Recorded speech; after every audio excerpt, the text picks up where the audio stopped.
Berlin, Germany. Summer 1940. According to widely repeated but officially unverified accounts, an American engineer named Paul Plaice walks out of the Ambibud presswork factory carrying something that will save millions of gallons of fuel and countless lives. If anyone listens, he's holding a German Wehrmacht fuel container. 20 liters, 3 handles, 1 brilliant cam lever cap, and stamped into both sides an X-shaped indentation that serves 3 engineering functions most people never notice. According to these accounts, Plaice had worked in Berlin for years. He'd watched the Wehrmacht prepare for mechanized warfare. He'd seen the containers tested, dropped, frozen, baked in ovens, thrown from trucks. They don't leak. The American containers he grew up with leak constantly. He boards a ship to New York, bringing several jerry cans, technical drawings, and manufacturing specifications. He intends to show the U.S. Army the best fuel container ever designed. The War Department will reject it. American engineers will redesign it. And that redesign will turn a perfect container into a leaking disaster that plagues Allied logistics for years. Not because they removed the X-shaped indentations, but because they changed something invisible, the seam construction. This is the story of how American engineers looked at German perfection, kept the obvious features, changed one hidden detail, and created a logistics nightmare that helped lose battles in North Africa. North Africa, September 1942. American chemical engineer Richard M. Daniel steps off a plane in Egypt. He's been sent to investigate reports of catastrophic fuel losses. What he finds is worse than anyone imagined.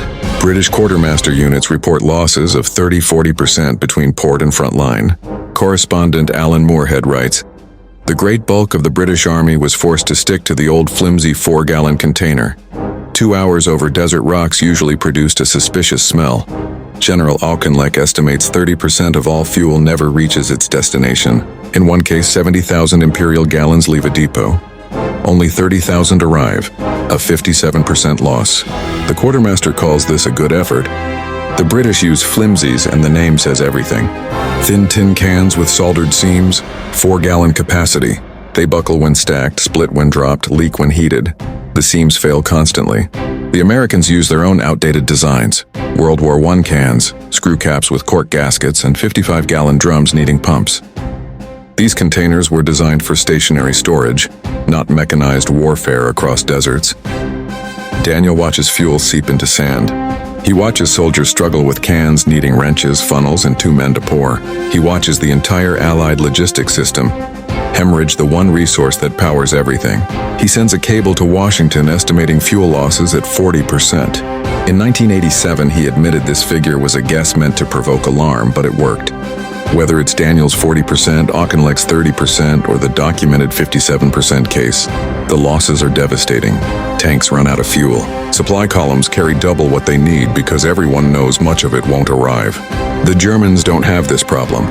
Captured Wehrmacht depots contain green steel containers that look new after months of desert use. Allied soldiers begin hoarding them. Supply officers request them by name. Within months, German jerry cans become more valuable than almost any other captured equipment. British intelligence wants to know why.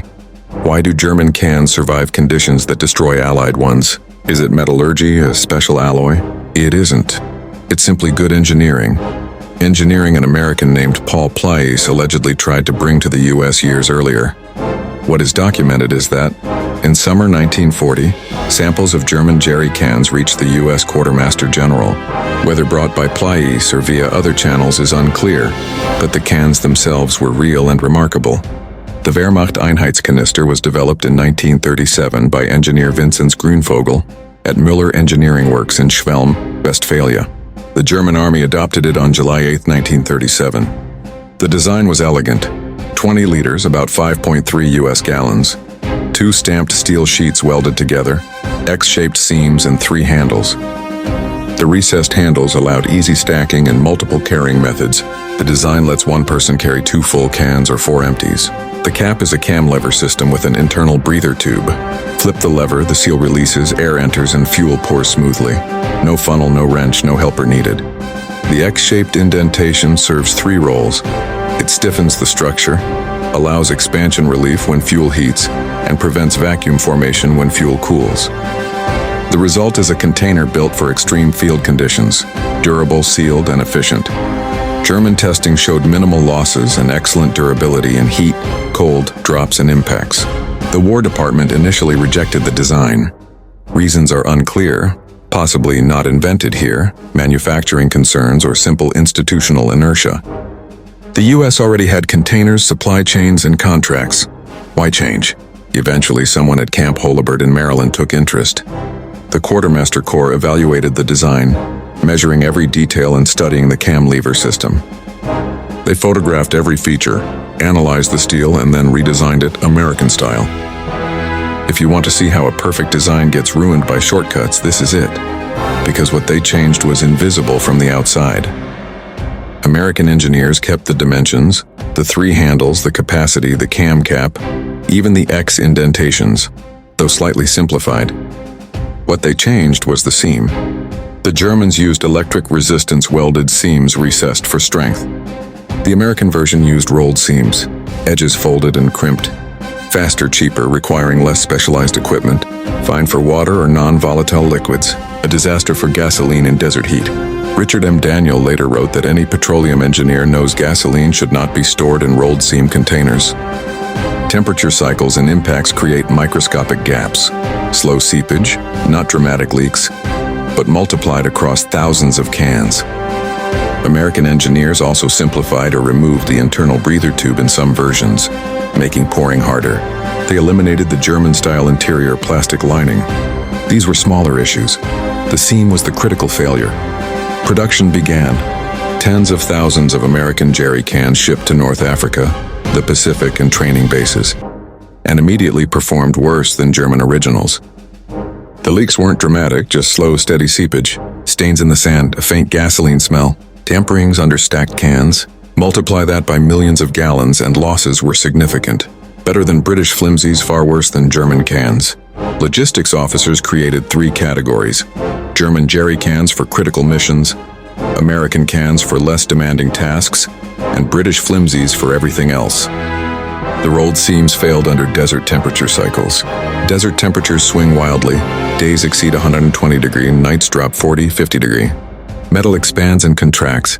Rolled seams flex, gaps form, and seepage begins. Daniel's 40% loss cable reaches Washington, sparking overdue alarm. His estimate, though meant to provoke action, wasn't far from British figures of 30% or the documented 57% case. The War Department finally takes notice, not because of earlier warnings or German superiority, but because operations were choking. The response wasn't to fix American manufacturing. Instead, the British were tasked with solving the problem. In 1943, British factories began producing faithful welded copies of the German jerry can. They used welded seams, full breather tubes, proper linings, no shortcuts. By early 1943, 2 million British-made jerry cans reached North Africa, with millions more for Europe. These cans worked, they didn't leak. They survived desert heat, European mud, and heavy stacking. They poured quickly and reliably. They were everything the German originals were. Now built by Britain in 1943-44, American production continued, but their rolled seam cans remained inferior. Both versions circulated side by side, one excellent, one problematic, through the rest of the war. By VE Day in May 1945, U.S. forces in Europe required more than 19 million jerry cans. Total Allied production reached roughly 21 to 22 million cans of various designs, scattered across global supply chains. In October 1944 alone, paperwork recorded 3.5 million cans as lost. Whether they were truly lost, miscounted, or redistributed remains unclear. Exact fuel loss from American rolled seam cans can't be calculated. Daniel later noted that little about the jerry can appears in official records. The bureaucracy that rejected the German design also minimized documentation of its own failures. What is documented? Severe Allied fuel losses, German container superiority, British adoption of welded copies in 1943, and improved logistics afterward. The American rolled seam design remained flawed throughout the war. Post-war historians focused on the broader logistics triumph of moving millions of tons of supplies. The jerry can became a footnote. The specific failure of American rolled seam construction received little attention.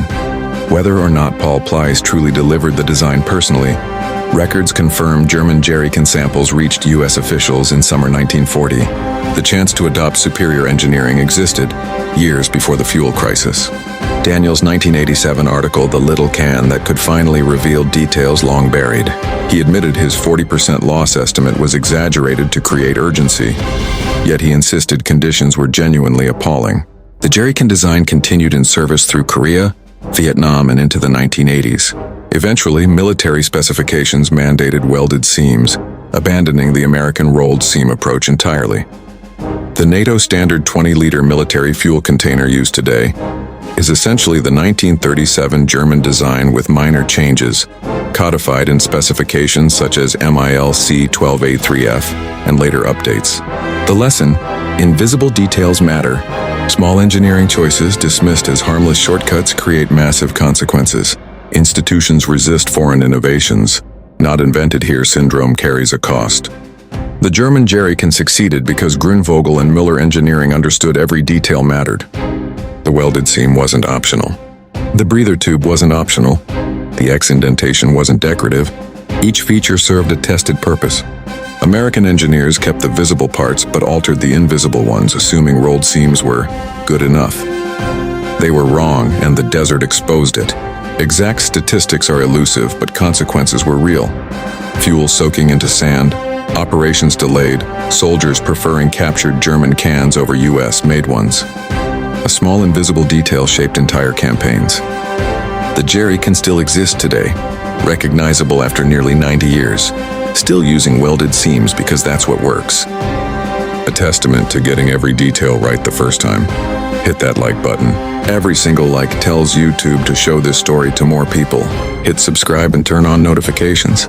Drop a comment and tell us where you're watching from. These stories matter, these lessons matter.